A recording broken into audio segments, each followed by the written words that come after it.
Meu nome é Marcos. Hoje iremos falar um pouco sobre fatores sociais normais e fatores sociais patológicos de acordo com o Emile Durkheim. Bom, nos fatores sociais normais nós colocamos o policiamento e nos fatores sociais patológicos colocamos o Tribunal do Crime. Iremos colocar a opinião dos nossos entrevistados e falaremos um pouco sobre o assunto. Como você descreveria a interação diária entre a polícia e os moradores? Na área onde eu moro, a presença policial é sempre constante. Não existe interação verbal, por exemplo, entre polícia e moradores, mas a presença deles física está sempre é uma constante na nossa comunidade. Há situações específicas em que a presença policial teve um impacto positivo ou negativo em que você poderia compartilhar? Na questão de ronda ostensiva, sempre tem situações em que a polícia inibe crime, por exemplo. Se a gente olhar aqui na Praça dos Bois, né, só a simples presença da polícia, da viatura ali, já impede que vários crimes aconteçam. Específica, assim, em casos particulares, já é outra situação, mas em tratando de ronda, de fato, né, a presença ostensiva de polícia com certeza impede muitos crimes aqui na cidade. Qual é a sua percepção geral sobre a eficácia da polícia em nossa comunidade? Olha, as ações policiais são sempre muito eficazes. Na maioria dos casos existe a execução, né, a prisão, na verdade, dos infratores. A questão da eficácia policial ela é efetiva. Aí a questão de justiça já é outra coisa, porque a polícia ela tem o poder só de polícia, prender, mas não cabe a ela julgar, né, o eventual crime que tenha ocorrido. Quais são os motivos que você acha que levam algumas pessoas a recorrerem ao Tribunal do Crime em vez das instituições judiciais tradicionais? No caso de perda, de morte de um ente querido, de um parente, as fases do luto elas exigem, muitas vezes, uma resposta imediata.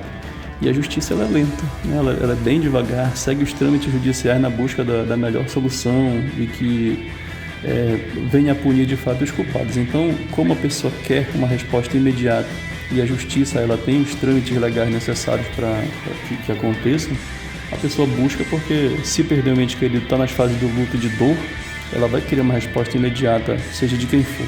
Então, acho que para mim é isso. Dada a lentidão que a justiça tem, o Tribunal do Crime, né? Eu imagino que a pessoa busca pela dor que está sentindo naquele momento e queria uma resposta imediata para aquilo que aconteceu com ela, né? Na sua opinião, o papel da polícia está sendo cumprido? Da polícia, sim. A polícia prende o bandido, mas da justiça aí já é outra história, porque é o que eu disse, cabe à polícia prender. A polícia prende, a justiça solta, a polícia prende de novo, a justiça solta de novo. Então, o papel da polícia de ronda, de preservação do patrimônio, né, particular, individual, e principalmente de prender, capturar, né, um infrator, ela está sendo cumprida, sim. Agora, o papel da justiça, isso é outra coisa, porque se a polícia prende e a justiça solta, o problema não está na polícia, tá mais além. O que você acredita que poderia ser feito para aumentar a confiança da comunidade nas forças policiais? Eu não sei se existe um problema de confiança na polícia. Para mim, eu confio na polícia, porque eles estão fazendo o papel deles ali, estão cumprindo, né, a sua obrigação perante a sociedade. Eu, particularmente, tenho confiança na polícia. Essa questão deveria ser feita para uma pessoa, por exemplo, que confia, como eu, e outra que não confia, porque aí confrontar os argumentos é sempre bom. Mas aumentar a confiança, eu tenho confiança nas forças policiais, por exemplo, né? Mas pode existir alguém que não tenha, então isso daí é realmente uma questão de opinião. Que sugestões você tem para melhorar a relação entre a polícia e os moradores? Como eu disse, a minha relação com a polícia é a melhor possível, né? Tenho muitos amigos da polícia, não só civil como militar. Assim, essa questão de relação é muito de, naquele momento, eu saber quem é a autoridade policial. Se o policial me manda parar, eu tenho que parar, obedecer a ordem e depois me identificar. Porque a maioria das vezes a pessoa ela se recusa a obedecer a ordem policial. O policial não conhece todo mundo. Então, se existe uma ordem de um policial para que eu pare, eu paro obedeço à ordem e depois me identifico como pessoa, como cidadão. A grande questão nesses casos é que a pessoa às vezes não quer obedecer o comando da polícia e tem que ser obedecido. Depois de se identificar, aí sim o policial identifica que aquele é um cidadão de bem, cumpridor das leis e segue adiante, mas no primeiro momento o policial não tem, né, como saber se eu sou um cidadão de bem ou se eu sou um infrator. Então essa relação realmente, eu acho que melhorar é a população ter consciência de que no primeiro momento ela deve obedecer à ordem, por mais que seja, né, ao meu ver, ofensivo de alguma maneira. Como assim? Eu sou um cidadão e estou sendo parado? Claro, a polícia não sabe se eu sou um cidadão ou se eu sou um infrator. Então essa é a melhoria das relações, é saber que naquele momento eu sou um cumpridor de lei e eu devo obedecer à ordem da polícia até que eu me identifique e eles passem a ter certeza de que eu sou um cidadão de bem e não um infrator. Se houvesse uma oportunidade de melhorar o sistema de policiamento e justiça em nossa comunidade, que sugestões você teria? O policiamento, com certeza, maior número, um contingente maior número de viaturas para que a ronda possa ser mais efetiva em mais lugares, melhorar o salário, principalmente dos policiais, e em termos de justiça, com certeza aumentar a rigidez, né, das leis para que o bandido não seja preso 30 vezes. Se é um infrator e um ato recorrente de infração, ele deve ser preso na segunda vez já deve ficar preso, sabe, por mais tempo. A recorrência de prisões se dá porque a justiça ela é branda, né, demais com alguns casos. Eu acho que aumentar o rigor da lei, né, ou pelo menos aumentar a forma, né, de ressocialização desse infrator, eu acho que deve ser bem mais robusta, bem mais efetiva. A última. Como a ascensão do Tribunal do Crime em Parintins impacta diretamente a segurança e a coesão social? Olha, eu não tenho conhecimento suficiente sobre o Tribunal do Crime em Parintins para dar uma resposta satisfatória acerca desse caso. Eu realmente não conheço, né? Eu não sei o que seria o Tribunal do Crime aqui, porque a gente não sabe se existem execuções que são relacionadas a crimes, ou enfim. Eu realmente não tenho como opinar sobre essa questão. Bom dia, estamos aqui na UEA e realizaremos uma entrevista em prol da matéria de Sociologia. O nosso entrevistado de hoje é... Sérgio Mendes, 8º período do curso de História. Ok. A primeira pergunta é, você já ouviu falar sobre o Tribunal do Crime em nossa região? Como você descreveria isso? Sim, já ouvi falar do Tribunal do Crime. Eu acredito que é um fenômeno, né, sociológico que a gente acaba vendo, não somente no estado do Amazonas, né, mas no Brasil como um todo, infelizmente. Correto. A segunda pergunta. Você acredita que a comunidade apoia ou rejeita o Tribunal do Crime e por quê? Bom, eu acho que existem vários fatores a serem analisados, né, e várias vertentes. Existe, obviamente, uma gama da sociedade que é contra, né, pelo fato de não passar por um processo judicial e legal, né, mesmo porque no Brasil nós não temos a pena de morte, mas eu acho que muitas das vezes também existem pessoas que acabam sendo a favor, né, e aí a gente também tem que ver como é o sistema de punição que atualmente existe no Brasil. A terceira pergunta é, quais são os motivos que você acha que levam algumas pessoas a recorrerem ao Tribunal do Crime em vez das instituições judiciais tradicionais? Eu acho que muito vem daquilo que a gente já falou na resposta passada, né? Eu acho que é o desacreditar no processo judicial, é o desacreditar na justiça, justamente pelo fato dela ser falha. E aí muitas das vezes, eu acho, às vezes até como um ato de desespero, as pessoas acabam recorrendo a isso. Mas aí fica uma questão muito engraçada da gente ter que pensar. Será que para eu ter a punição de um crime, é justificável cometer outro crime? Né? Até onde o meu crime é menos crime do que o crime do outro? Né?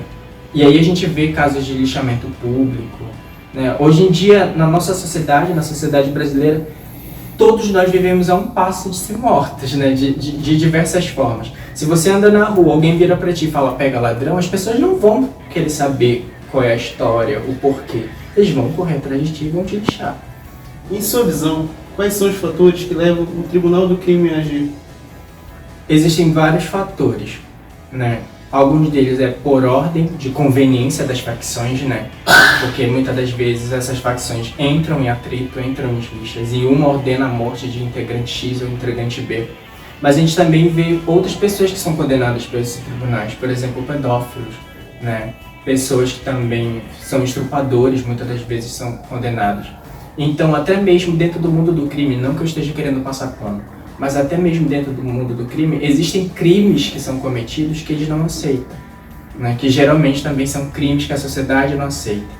Isso ajuda a criar um fenômeno de que, olha, eles são errados, mas eles fazem, o que é completamente errado. Como você acredita que as normas sociais da nossa comunidade podem influenciar a existência do Tribunal do Crime? Justamente sobre isso, sobre o fato da aceitação por intermédio do medo, né? Porque uma coisa é discordar de alguém que não está apontando uma arma para mim, outra coisa eu tenho que discordar de alguém que está apontando. E a gente vê que, infelizmente, essas facções, elas mantêm, né, os seus braços muito atuantes no meio social em que elas estão inseridas. Então, a grande verdade é que a gente tem que ter o Estado mais presente nessas regiões. De que forma? Não da forma com que a gente vê atualmente, de forma agressiva e rude com a população, colocando todo o grupo social, por exemplo, que mora nessa região periférica, como um grupo potencialmente, né, dado à selvageria, mas sim melhorando a educação, melhorando a infraestrutura, melhorando o transporte, e assim acaba que a sociedade vê que sim, a gente tem um Estado presente, que a gente deve confiar neles e que a gente não precisa recorrer a tais pontos, a tais meios. Isso também vai acabar ocasionando no enfraquecimento das facções criminosas, porque muitas das vezes a gente acaba recorrendo a isso justamente por causa disso, desespero. Você acredita que os casos que aconteceram na nossa cidade podem ser algum dia solucionados? Se a gente não acreditar que pode ser solucionado, a sociedade acabou. Então eu acredito que sim, pode ser solucionado. E que a razão dessa solução, né, a mola propulsora para tal solução é a educação. Se houvesse uma oportunidade de melhorar o sistema de policiamento e justiça em nossa comunidade, que sugestões você teria? Eu acho que a primeira coisa é a forma com que a gente está treinando esses agentes. Para que a gente está treinando eles? A gente está treinando eles para serem agentes de segurança, para segurança? Ou a gente está treinando eles para serem justiceiros? Existe essa diferença. Outra coisa que a gente também tem que ter, que eu ainda não vi na nossa cidade, são as câmeras no fardamento, né?